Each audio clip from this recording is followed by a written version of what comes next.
मुझे भी मेरी बच्ची का एडमिशन लेना था 11th स्टैंडर्ड में, लेकिन मुझे जो इसमें लास्ट टाइम जो इसमें एक कोइंसिडेंस हुआ, जो ऐसा मर्डर हुआ, उसके से एक डर बैठ गया है। पहली बात तो स्कूल चालू होने की मान्यता है नहीं, अभी सरकार ने इसको प्रॉपर मान्यता दी नहीं है। दूसरी बात है, स्कूल कितनी सेफ है वो तो सबने देख लिया है, बच्चों की जान का हम लोग रिस्क नहीं ले सकते यहाँ पे। और दूसरे पेरेंट्स को मैं यही अपील करूँगी कि जो भी करो अपनी रिस्पॉन्सिबिलिटी भी करो, क्योंकि एडमिशन लेना बहुत रिस्की है यहाँ पे। जहाँ कोई पेरेंट्स की नहीं सुन रहा है, खुद प्रिंसिपल बच्चों की नहीं सुन रहा है, वहाँ पे एडमिशन लेके अपने बच्चों को है ना तकलीफ देना हमें वो नहीं है, मंजूर नहीं है। इसीलिए मैं यहाँ एडमिशन नहीं लेना चाहती अपने बच्चे का। શાળાને ફક્ત ને ફક્ત વહીવટ સોંપવામાં આવ્યો છે।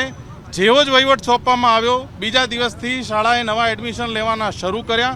એવી રીતે શાળાને શું ઉતાવળ આવી ગઈ હશે કે નવા એડમિશન લેવા પડ્યા તાત્કાલિક ધોરણે? શાળા પોતે પોતાના દસ્તાવેજી પુરાવો રજૂ નથી કરી શકતી। શાળા પોતે કોર્પોરેશનમાં જે કંઈ ઠરાવોની અંદર કરારોમાં ભંગ થયેલા છે એ પરિપૂર્ણ દેખાડી નથી શકતી।